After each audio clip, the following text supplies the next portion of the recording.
ونعوذ بالله من شرور أنفسنا ومن سيئات أعمالنا من يهده الله فلا مضل له ومن يضلله فلا هادي له ونشهد أن لا إله إلا الله وحده لا شريك له ونشهد أن سيدنا ونبينا وشفيعنا وحبيبنا وسندنا مولانا محمدا عبده ورسوله الذي أرسله الله تعالى بالحق بشيرا ونذيرا وداعيا إلى الله بإذنه وسراجا منيرا أما بعد فأعوذ بالله من الشيطان الرجيم بسم الله الرحمن الرحيم إن الذين كفروا من أهل الكتاب والمشركين في نار جهنم خالدين فيها أولئك هم شر البرية إن الذين آمنوا وعملوا الصالحات أولئك هم خير البرية جزاؤهم عند ربهم جنات عدن تجري من تحتها الأنهار خالدين فيها أبدا رضي الله عنهم ورضوا عنه ذلك لمن خشي ربه وقال رسول الله صلى الله عليه وسلم اعمل للدنيا بقدر مقامك فيها واعمل لآخرتي بقدر بقائك فيها واعمل لله بقدر حاجاتك إليه واعمل للنار بقدر صبرك عليه أو كما قال النبي عليه الصلاة والسلام وقال تعالى في شأن حبيبه إن الله وملائكته يصلون على النبي يا أيها الذين آمنوا صلوا عليه وسلموا تسليما আমরা সবাই একটু মুহাব্বতের সাথে নামাজের দুরূদ পাঠ করি اللهم صل على محمد وعلى آل محمد كما صليت على إبراهيم وعلى آل إبراهيم إنك حميد مجيد اللهم بارك على محمد وعلى آل محمد كما باركت على إبراهيم وعلى آل إبراهيم إنك حميد مجيد بلغ العلا بكماله كشف الدجى بجماله حسنت جميع خصاله صلوا عليه وآله حمد بحد مرخدائے پاک را پاک ایمن داد مشتخاک را حمد بحد مرخدائے پاک را پاک ایمن داد مشتخاک را آکے فرما کرد قرش بادرا سزائے قرد قومی عادرا آکے لطف خشرا اظہار کرد بخلیل شنار را کل سار کار حمد بحد مرخدائی پاک را پاک ایمان داد مشتیق خاک را الحمدللہ সমস্ত প্রশংসা আল্লাহ পাক রব্বুল আলামিনের জন্য যে মহান রব্বুল আলামিন আমাদেরকে দুনিয়ার কর্মব্যস্ততা থেকে ফারেক হয়ে মাঝের চর পারুলিয়া বাইতুল আমান জামে মসজিদ কর্তৃক আয়োজিত 18তম বার্ষিক ইসলামী মহাসম্মেলনে দিনের কিছু কথাবার্তা আলোচনা করা এবং শোনার জন্য আমাদেরকে এই মাহফিলের প্যান্ডেলে আসা এবং বসার তৌফিক যিনি দান করলেন সে মহান রব্বুল আলামিনের দরবারে আমরা কালিমাতুশ শুকর আদায় করি, জোরে জোরে বলি আলহামদুলিল্লাহ। আল্লাহ পাক রব্বুল আলামিন বলেন, বান্দা যখন কোনো নিয়ামত পেয়ে আমার পক্ষ থেকে এই নিয়ামতের শুকরিয়া আদায় করবে, আমি আল্লাহ পাক রব্বুল আলামিন ওই বান্দার নিয়ামতকে আরো বৃদ্ধি করে দিব। বলেন সুবহানাল্লাহ।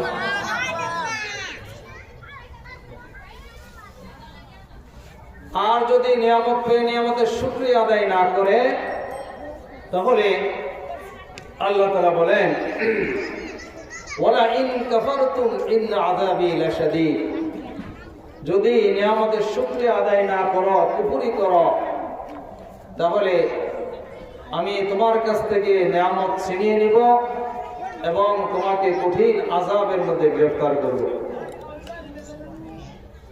আমার আগে আমাদের সম্মানিত ইমাম সাহেব নিয়ামতের শুকরিয়া সম্পর্কে, নিয়ামত সম্পর্কে কিছু গুরুত্বপূর্ণ কথাবার্তা বলছেন। তার মধ্যে আমাদের অঙ্গ প্রত্যঙ্গ নিয়ে হুজুর কিছু কথাবার্তা বলছেন। এগুলি আল্লাহ পাকের পক্ষ থেকে বড় নিয়ামত।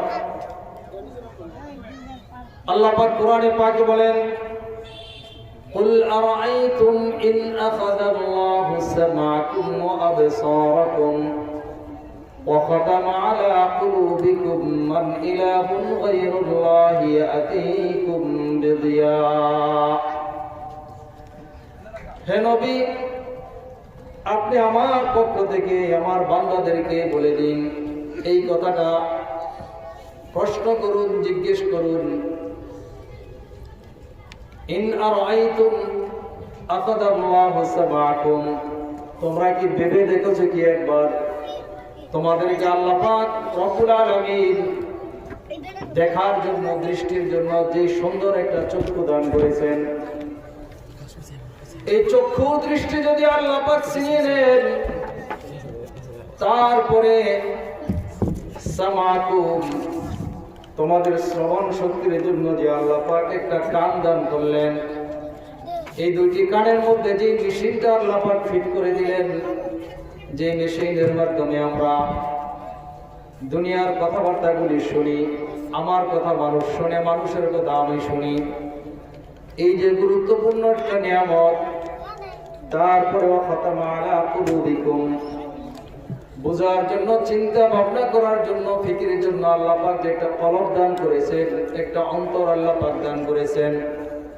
আল্লাহ পাক যদি নারাজ হয়ে, গোসা হয়ে বান্দার প্রতি এই কলবটা আল্লাহ পাক বন্ধ করে দেন, চিন্তা ফিকির করার মতো শক্তি যদি আল্লাহ পাক ছিনিয়ে নেন, আল্লাহ পাক প্রশ্ন করে বলেন, মান ইলাহুন গায়রু, হে বান্দা, তোমাকে এই নিয়ামতগুলি দেওয়ার পরে যদি ছিনিয়ে নেওয়া হয়, পৃথিবীতে এমন কোন শক্তি আছে এই নিয়ামতগুলি আবার তোমাকে ফিরিয়ে দিবে?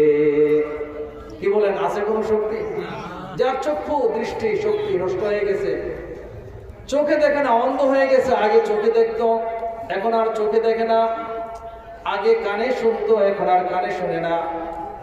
আমার ভাইরা, মাঝে মধ্যে কিছু মানুষের কানের মধ্যে দেখবেন একটা মেশিন থাকে, এই মেশিনটা দিয়া কৃত্রিমভাবে সে শোনার ব্যবস্থা করে।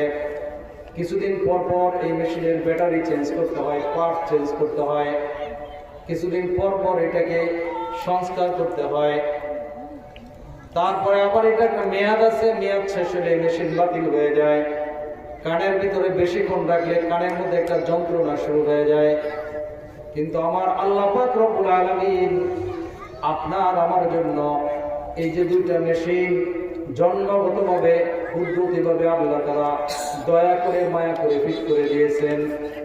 এই শ্রবণ শক্তি যদি আল্লাহ পাক ছিনিয়ে নিয়ে যান, আমার আল্লাহর পক্ষে কি এটা সম্ভব কি সম্ভব না? বলেন সম্ভব? যারা কানে শুনতো আগে, এখন কানে শুনতেছে না, এরকম মানুষ আছে না? কানে শুনে না, কানের ডাক্তারের কাছে যায়, ডাক্তার অনেক পরীক্ষা নিরীক্ষা করেন, অনেক চিকিৎসা করেন, কিন্তু কানের শ্রবণ যে শক্তি আছে, শোনার যে ক্ষমতা আছে, এই ক্ষমতা আর ফিরে আসে না। এরকম মানুষ আমাদের সমাজে, আমাদের দেশে অহরহ আছে না নাই করে বলে?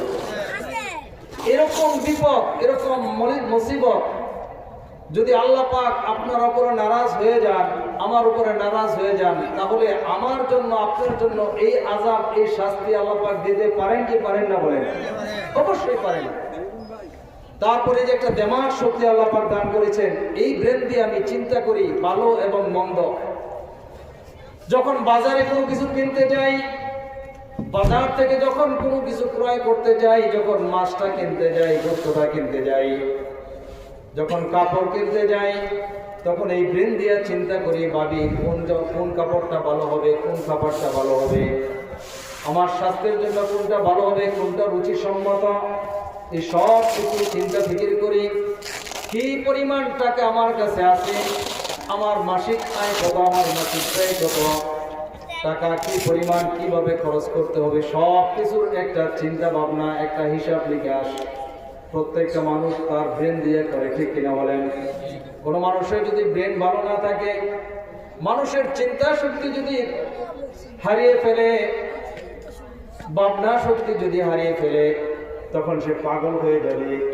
এই পাগলকে যদি আপনি 1000 টাকা দিয়া বাজার করার লিস্টে দিয়ে আপনি দিয়া দেন, তাহলে সে বাজার করে আনতে পারবে না, এলোমেলো হয়ে যাবে, ঠিক কিনা বলেন? এই জন্য আল্লাহ তাআলা বলেন, হে নবী, আপনি আমার পক্ষ থেকে আমার বান্দাদেরকে এই খবরটা বলেন, এই কথাটা বলে দেন, একটু প্রশ্ন করুন। এই যে গুরুত্বপূর্ণ 3টি নিয়ামত আমি আল্লাহ পাক বান্দাকে দান করলাম, এই 3টি নিয়ামতের শুকরিয়া যদি আদায় না করে, আমি যদি নারাজ হয়ে যাই, আর আমি যদি ওই বান্দার কাছ থেকে এই নিয়ামতগুলো ছিনিয়ে নিয়ে যাই, পৃথিবীর কোনো শক্তি আছে কি তাদেরকে নিয়ামত পুনরায় ফিরিয়ে দিবে? এই প্রশ্নটা আপনি তাদেরকে করুন। কি বলেন? ফিরিয়ে দেওয়া সম্ভব? পৃথিবীতে কোনো শক্তি নাই। এই জন্য আল্লাহ পাক বলেন, লাকাদ যারা'না লিজাহান্নামা কাসীরাম মিনান নাস লাহুম কুলুবুন লা ইয়াফকাহুনা বিহা ওয়া লাহুম আ'য়ুনুন লা ইবসিরুনা বিহা ওয়া লাহুম আযানুন লা ইয়াসমা'উনা বিহা উলাইকা কাল আন'আমি বাল হুম আদাল উলাইকা হুমুল গাফিলুন। আমি কিছু কিছু জিন এবং মানুষের মধ্য থেকে কত মানুষ এবং জিনদের জন্য আমি জাহান্নামকে নির্ধারণ করেছি, তাদের জন্য জাহান্নাম প্রস্তুত করে রেখেছি, তাদের জন্য জাহান্নাম অবধারিত, জাহান্নাম তাদের জন্য ওয়াজিব হয়ে গেছে, তাদের জন্য জাহান্নাম ওয়াজিব হয়ে গেছে। আমার ভাইয়েরা উপস্থিত, পর্দার আড়ালে শ্রবণরতা মা বোনেরা খুব মনোযোগ সহকারে কথাগুলি শুনেন। কোরআনের কথা, নির্ধারণ হয়ে গেছে জাহান্নাম, জাহান্নাম তাদের জন্য তৈরি করা হয়েছে, জাহান্নামের শাস্তি তাদের জন্য প্রস্তুত করা হয়েছে। কাদের জন্য? আল্লাহ তাআলা বলেন, লাহুম কুলুবুন লা ইয়াফকাহুনা বিহা, যাদেরকে আল্লাহ পাক চিন্তা শক্তি দিয়েছেন, একটা কলব দিয়েছেন ফিকির করার জন্য, ব্রেন দিয়েছেন চিন্তা করার জন্য। এই চিন্তা শক্তি থাকা সত্ত্বেও সে ভালো কিছু চিন্তা করে না, ভালো কথা চিন্তা করে না, ভালো কাজের চিন্তা করে না। কোরআন থাকতে কোরআন পড়ে না, কোরআন বুঝে না, কোরআনের কথাবার্তা শুনে না, দিনের কথাবার্তা শুনে না, অন্তর দিয়ে ভালো কিছু চিন্তা করে না, খারাপ চিন্তা করে। আল্লাহ পাক রব্বুল আলামিন বলেন, ওয়ালাকুম আ'ইনুন লা ইবসিরুনা বিহা, এবং যে সমস্ত মানুষ তাদেরকে আমি 2টি চক্ষু দান করেছি, এই চক্ষু থাকা সত্ত্বেও চক্ষু দিয়া দেখে না, অর্থাৎ চক্ষু দিয়া যা দেখার দরকার, চক্ষু দিয়া যা দেখার দরকার বান্দা বান্দি তা দেখে না, অর্থাৎ চক্ষু দিয়ে যে কোরআনটা পড়ার দরকার ছিল কোরআনটা পড়ে না, হাদিস পড়ার দরকার ছিল হাদিস পড়ে না, ইসলামের বিষয়গুলি পড়ার দরকার ছিল পড়ে না, ভালো জিনিসগুলি দেখার দরকার ছিল দেখে না, শুধু দেখে খারাপ জিনিস, সিনেমা দেখে, গান বাজনা দেখে, টিভি ভিসিআর দেখে, যত ধরনের পাপ কাজ আছে আল্লাহ তাআলার নিষিদ্ধ বস্তুগুলি দেখে সেই দিকে তাদের দৃষ্টি নিবদ্ধ করে। আল্লাহ পাক রব্বুল আলামিন বলেন, এরা হচ্ছে চোখ থাকতেও চোখ না থাকার মতো। ওয়ালাহুম আ'ইনুন লা ইবসিরুনা বিহা, বান্দা যাদেরকে চক্ষু দান করেছেন আল্লাহ পাক রব্বুল আলামিন, আল্লাহ তাআলা বলেন চক্ষু থাকা সত্ত্বেও চোখ দিয়ে তারা দেখে না, চোখ দিয়ে তো আমরা দেখি না যে এমন তো কিছু না, কিন্তু যা দেখার দরকার তা আমরা দেখি না, ঠিক কিনা বলেন? আমাদের প্রত্যেকের ঘরের মধ্যে কোরআন আছে, ইসলামিক বই আছে, হাদিসের বই আছে। আমার ভাইরা, আমার মা বোনেরা, এই কোরআনটা পড়া, কোরআনটা শুদ্ধ করে শেখা, কোরআন অনুযায়ী জীবনযাপন করা আল্লাহ পাক রব্বুল আলামিনের একটি ফরজ বিধান। এই কোরআনটা আমরা পড়ি না, কোরআনটা দেখি না, ভালো জিনিসগুলি আমরা দেখি না। তারপরে আল্লাহ পাক বলেন ওয়ালাকুম আযাবুন লা ইয়াসমাউনা বিহা। এ ভাই সাউন্ড ঠিক করে তখন কি সাউন্ড এখন এলো বলতো লাগে ঠিক না আনছি অনেক এই দেখুন আমি তো আগে এই যেটা আওয়াজ করতেছে ওয়ালাকুম আযাবুন লা ইয়াসমাউনা বিহা। আল্লাহ তাআলা বলেন আমি তাদেরকে কান দিয়েছি, কান থাকতেও তারা শুনে না। আমার ভাইরা, আপনারা বলেন আমাদের কান আছে, আমরা শুনি কি শুনি না? বলেন শুনি, কিন্তু কি শুনি? আল্লাহ পাক কি বলেছেন? কান থাকতেও শুনে না। অর্থাৎ এই যে কান দিয়েছে, কান দিয়া যা শোনার দরকার ছিল, কান দিয়া শোনার দরকার ছিল এই ওয়াজের কথা, ঠিক কিনা বলেন? কোরআনের কথা শোনার দরকার ছিল, হাদিসের কথা শোনার দরকার ছিল, আল্লাহ এবং আল্লাহর রাসূলের কথা শোনার দরকার ছিল। হে আল্লাহর বান্দারা, এই যে আল্লাহ পাক কান দিলেন, যিনি দান করলেন কান, শ্রবণ শক্তি, তিনার কথাগুলি আমরা শুনলাম না। রাস্তাঘাটে দোকানপাটে বসে বসে গীবত শেখায়ত শুনি, পরের দোষ শুনি, মানুষের খারাপ কিছু আমরা শুনি। এই জন্য তো আল্লাহ পাক আপনাকে কান দেন নাই। কান আল্লাহ পাক আপনাকে আমাকে দান করেছিলেন ভালো কিছু শোনার জন্য। এই যে ভালো কথাগুলি বাদ দিয়ে খারাপ কথাবার্তাগুলি শুনি, মিথ্যা কথা শুনি, গীবত শেখায়ত শুনি, পরনিন্দা শুনি, এই যে কান দিয়ে এই পাপগুলি আমরা করতেছি, এই জন্য আল্লাহ পাক প্রশ্ন করে বলেন, হে নবী আপনি তাদেরকে বলে দিন যারা এই ধরনের কাজকর্ম করে, অপরাধ করে, আমি যদি তাদের শ্রবণ শক্তিটা উঠায় নিয়ে যাই, তাহলে পৃথিবীতে এমন কি শক্তি আছে, এমন কে আছে তাদের শ্রবণ শক্তিটা আবার ফিরিয়ে দিবে? কি বলেন, ফিরিয়ে দেওয়া সম্ভব? তো যারা এই ধরনের অপকর্ম করে, যারা এই ধরনের অপরাধ করে, গুনাহের মধ্যে লিপ্ত, চক্ষু থাকতে যা কিছু দেখার দরকার, যা কিছু দেখার কথা ছিল তা দেখে না, অন্তর থাকতে যা কিছু চিন্তা করার দরকার ছিল তা কিছু ভালো কিছু চিন্তা করে নাই, শ্রবণ শক্তি কান থাকতেও যা কিছু শোনার দরকার ছিল, আল্লাহ তাআলার পক্ষ থেকে যা কিছু শোনার বলা হয়েছে তা কিছু শুনে নাই। আমার আল্লাহ পাক রব্বুল আলামিন বলেন, জারানা লিজাহান্নামা কাসীরান মিনান নাস, অনেক মানুষের জন্য আমি জাহান্নাম নির্ধারণ করেছি। সেই মানুষগুলি হচ্ছে যারা এই তিনটা নিয়ামতের শুকরিয়া আদায় করে না, তিনটা নিয়ামতের সঠিক ব্যবহার যারা করে না, তাদের জন্য আল্লাহ পাক জাহান্নামকে প্রস্তুত করে রেখেছেন। বলেন তো নাউজুবিল্লাহ। এই জাহান্নামে যাইতে কি আমরা রাজি?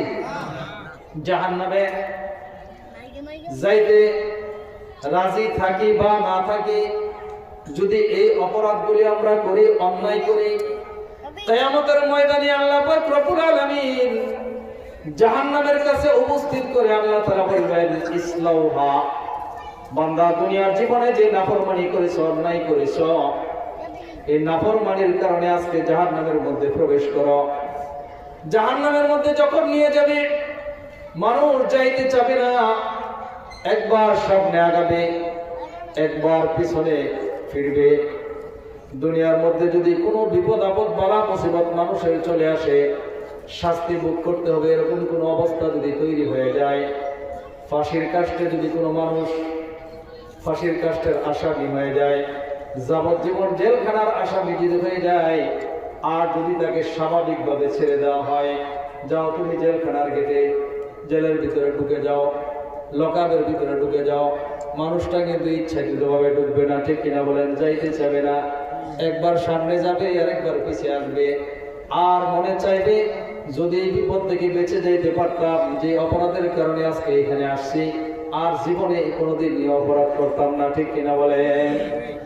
আমার ভাইরা, কিয়ামতের ময়দানে কঠিন মুসিবতের দিন আল্লাহ পাক রব্বুল আলামিন যখন বান্দার জাহান্নামের ফয়সালা করবেন, ফয়সালা করার পরে জাহান্নামের শাস্তি যখন দেখবে, জাহান্নামের আযাব যখন দেখবে, মানুষগুলি জাহান্নামের আসামিগুলিকে আল্লাহ পাক বলবেন ইসলাউহা, প্রবেশ করোই জাহান্নামের ভিতরে, ঢুকতে চাইবে না, মনে চাইবে না।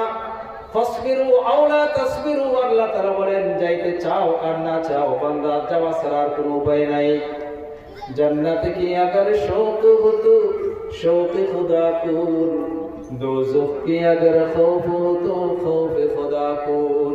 কবি বলেন জান্নাতে যদি যেতে চাও দুনিয়ার জীবনে জান্নাতের আমল করো, জান্নাতে যাওয়ার জন্য যা যা করার দরকার নেক আমলগুলি করো। আল্লাহ পাক যে নিয়ামত দান করছেন এই নিয়ামতের সঠিক ব্যবহারগুলি তোমরা করো। আর যদি জাহান্নামের ভয় তোমাদের অন্তরে থাকে, জাহান্নামকে যদি ভয় করো, তাহলে জাহান্নামে যে সমস্ত কাজ করলে জাহান্নামে যেতে হবে এই কাজগুলি করা থেকে বিরত থাকো, জাহান্নামের ভয় অন্তরে রাখো। সেই কিয়ামতের ময়দানে যখন মানুষকে অর্ডার করা হবে যাও জাহান্নামে প্রবেশ করো, মানুষ কিন্তু যাইতে চাবে না। এটা স্বাভাবিক নয়, যে স্বাভাবিক চেতনায় বোঝা যায় মানুষ জাহান্নামে যাইতে চাবে না, ঠিক কিনা বলেন? কারণ জাহান্নাম হচ্ছে এমন কঠিন একটা বিপদের জায়গা, এমন কঠিন একটা শাস্তির জায়গা। আল্লাহ হাবিব সাল্লাল্লাহু আলাইহি ওয়াসাল্লাম বলেন এই যে জাহান্নামের আগুন, এটা 1000 বছর জ্বালানোর পরে এই আগুনগুলি অন্ধকার হয়ে গেছে, আগুনগুলি লাল হয়ে গেছে। আবার 1000 বছর জ্বালানোর পরে এই আগুনটা সাদা হয়ে গেছে, আবার 1000 বছর জ্বালানোর পরে এই আগুনটা ঘোর অন্ধকার হয়ে গেছে, কালো হয়ে গেছে। এখন পর্যন্ত সেই আগুন অন্ধকার অবস্থায় আছে। নবীজি বলেন 3000 বছর পর্যন্ত জাহান্নামের আগুন জ্বালিয়ে মানুষকে সেই জাহান্নামের শাস্তি দেওয়ার জন্য প্রস্তুত করে রাখা হয়েছে। এই জাহান্নামে তুমি যাইতে চাও আর না চাও, অপরাধ তুমি করো, তাহলে যাইতেই হবে, যাওয়া ছাড়া কোনো উপায় নাই। হযরত আলী রাদিয়াল্লাহু তাআলা আনহু বলেন ইরতাহালাতিদ দুনিয়া মুদবিরাতান ওয়াল আখিরাতু মুকবিলাতান ওয়া লিকুল্লি ওয়াহিদাতিন মিনহুমা বানুনা ফাকুনু মিন আবনাইদ দুনিয়া ফাকুনু মিন আবনাইল আখিরাতি ওয়া লা তাকুনু মিন আবনাইদ দুনিয়া ফাইন্নাল ইয়াওমা আমালুন ওয়া লা হিসাবা ওয়া গাদান হিসাবুন ওয়া লা আমালা। হযরত আলী বলেন দুনিয়া মানুষের কাছ থেকে পিঠ ফিরে চলে যাচ্ছে, মানুষ যতই দুনিয়ার হায়াত পাইতেছে দুনিয়া কিন্তু তার পিছ থেকে চলে যাচ্ছে পিঠ দিয়া। জোরে বলেন ঠিক কিনা? আমার ভাইয়েরা, আমরা যারা দুনিয়াতে এখন থেকে 50-60 বছর আগে এসেছি, ধরেন 50 বছর হায়াত দিয়ে আল্লাহ পাক আমাদেরকে দুনিয়াতে পাঠিয়েছেন, একটি বছর যাইতেছে আর একটি বছর দুনিয়া আমরা পিছনে ফেলতেছি, ঠিক কিনা বলেন? 2টি বছর গেল, 2টি বছর দুনিয়া পিছনে চলে গেল। খুব সহজে বোঝা যাবে। মনে করেন আমি ঢাকা থেকে একটি টিকিট কেটে চট্টগ্রাম যাব, ট্রেনের মধ্যে উঠলাম কমলাপুর স্টেশন থেকে। এই গাড়িটা চট্টগ্রাম পর্যন্ত যাইতে যেতে যতগুলো স্টেশন পড়বে, যখন ঢাকা থেকে গাড়ি ছেড়ে দিল, ঢাকা থেকে যখন ক্যান্টনমেন্ট আসলো, ঢাকা আমার এক স্টেশন পিছনে পড়ে গেল, ঠিক কিনা বলেন? যখন সেইখান থেকে বনানী আসলাম 2টা স্টেশন পিছনে পড়লো, এয়ারপোর্টে যখন আসলাম 3টা স্টেশন পিছনে পড়লো, টঙ্গী যখন আসলাম 4টা স্টেশন চলে গেল, যখন কুবাল আসলাম 5টা চলে গেল, আরিফুলা আসলাম 6টা চলে গেল। এমনি ভাবে যখন সামনের দিকে আসতেছি, যতই সামনের দিকে গাড়ি যাচ্ছে ততই আমার চট্টগ্রাম আমার নিকটে আসতেছে, ঢাকা কিন্তু পিছনে পড়তেছে, ঠিক কিনা বলেন? আমার ভাইয়েরা, এই যে দুনিয়াতে আমরা আসছি, আমরা কিন্তু দুনিয়ার মধ্যে থাকার জন্য আসি নাই। দুনিয়াতে কিন্তু থাকার জায়গা নয়, কেউ থাকতে পারবে না। যাহা আই বারাদার নামানাত বাকাস দেলান্দর যাহা পরি বন্দবাস মুকুন্দকে বরমুলক দুনিয়া অপোষ কে বিসিয়ারে কষ্ট পরবর দেখোস। হে ভাইরা, এই দুনিয়াতে কেউ থাকার জায়গা নয়। দুনিয়া কেউকে চিরস্থায়ী ভাবে থাকার ব্যবস্থা করে দিবে না। আজ হোক কাল হোক তোমাকে এই দুনিয়া মেরে ফেলবে। তোমার মতো বহু মানুষকে এই দুনিয়া লালন পালন করেছে, শাহিনশা বানিয়েছে, বড় অট্টালিকার মালিক বানিয়েছে, টাকা পয়সা অর্থবিত্তের মালিক বানিয়েছে, কিন্তু যখন সময় শেষ হয়ে গেছে এই দুনিয়া ছাড়তে না চাইও দুনিয়া থেকে লাথি মেরে ছেড়ে দিছে, ঠিক কিনা বলেন? এই জন্য কবি বলেন দুনিয়ার মধ্যে কেউ থাকতে পারবে না, দুনিয়া থাকার জায়গা নয়।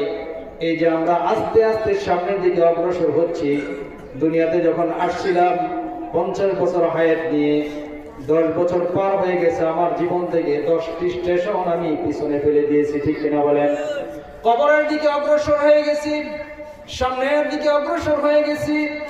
এক কবি বলেন, ইহা হাম সব মুসাফির হ্যায় ওহি আখির ঠিকানা, कोई आगे रवाना है कोई पीछे रवाना। এখানে আমরা সবাই মুসাফির, কেউ থাকতে পারবো না, চিরস্থায়ী হিসেবে থাকার জায়গা নয়। কেউ আগে যাবে, কেউ বা পরে যাবে, সকলেই আমরা মুসাফির অবস্থায় আছি। দুনিয়া মুসাফির খানা, দুনিয়া থাকার জায়গা নয়, যাইতে হবে আজ নয় কাল, ইচ্ছা হোক আর না হোক। জোরে বলেন ঠিক কিনা? একবার যারা যাবে আর জীবনে দুনিয়ার জীবনে ফিরে আসতে পারবে না, এখানে আর আসার জায়গায় নয়। এই জন্য কবি বলেন, ইহা হাম সব মুসাফির হ্যায় ওহি আখির ঠিকানা, কোই আগে রওয়ানা হ্যায় কোই পিছে রওয়ানা। এই দুনিয়াতে কেউ থাকবে না। এই দুনিয়া হচ্ছে একটা বাগিচা, বাগান, বিশাল বড় বাগানের মধ্যে আমরা বসবাস করতেছি বুলবুল পাখির মতো। বুলবুলি পাখি যখন ফুলের বাগানে বসবাস করে, ফুলের বাগান থেকে যখন ফুল শেষ হয়ে যায়, বুলবুলি সেই বাগান থেকে চলে যায়, ঠিক কিনা বলেন? মধু আহরণ করার সময় শেষ হয়ে যায়। এই জন্য কবি বলেন, এই যে দুনিয়া, এটা থাকার জায়গা নয়, যাইতে হবে। কিয়া সামান লায়া মুসাফির সফর তেরা হ্যায় বাঈদ, গহরায়ে দরিয়া কে अंदर मौजू तूफान है मजीद। হে মুসাফির, তোমার দীর্ঘ সফর, এই দুনিয়ার পরে যে সফর আসতেছে, কবর থেকে শুরু হবে হাসরের ময়দান, জান্নাত এবং জাহান্নাম। কবর থেকে শুরু হবে, হাজার হাজার কোটি কোটি লক্ষ লক্ষ বছর সময় পার হবে, কিন্তু শেষ হবে না। যার শুরু আছে আর কোনো শেষ নাই।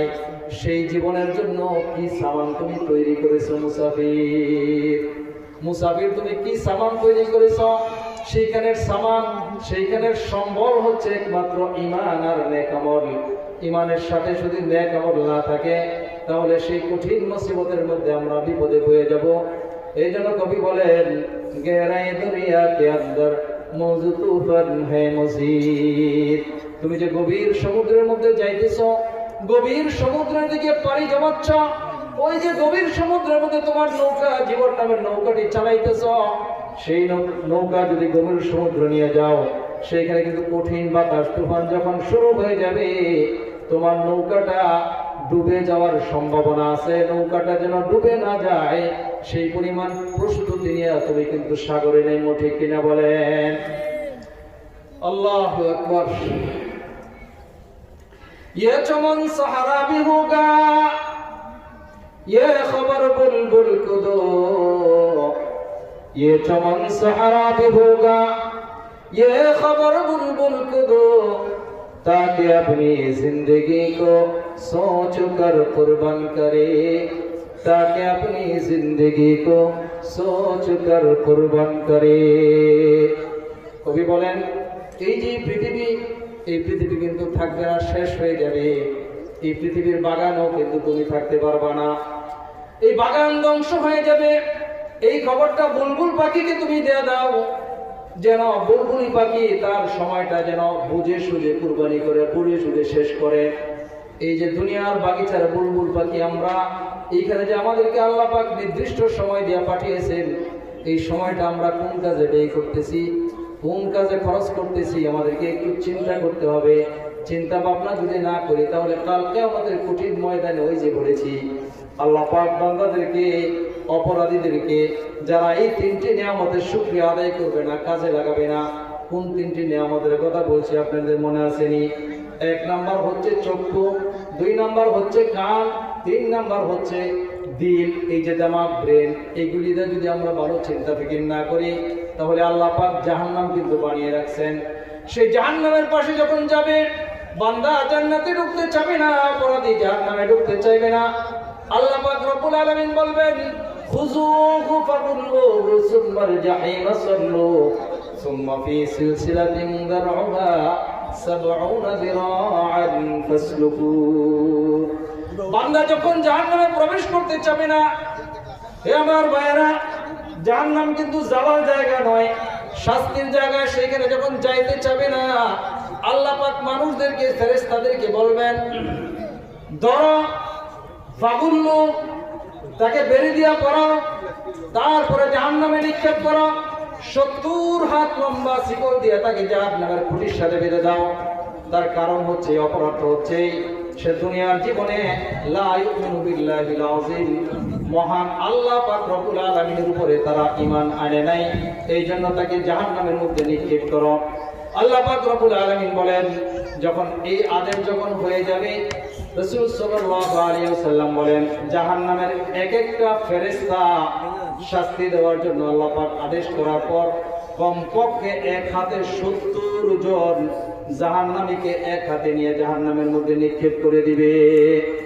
জাহান্নামীদের অবস্থাটা হবে কমপক্ষে 60 হাত লম্বা, যেই পরিমাণ লম্বা হবে এই পরিমাণ মাথার চুলগুলি লম্বা হবে। আল্লাহ তাআলা বলেন, সেই মাথার চুলগুলি দিয়া পাগুলি একসাথে বেঁধে দেওয়া হবে, এইভাবে ধরে জাহান্নামীরা জাহান্নামের মধ্যে নিক্ষেপ করবে জাহান্নামের ফেরেশতারা। সুম্মাল জাহিমা সাল্লু সুম্মা ফি সিলসিলাতিন যারউহা 70 দিরাআন ফাসলুকু।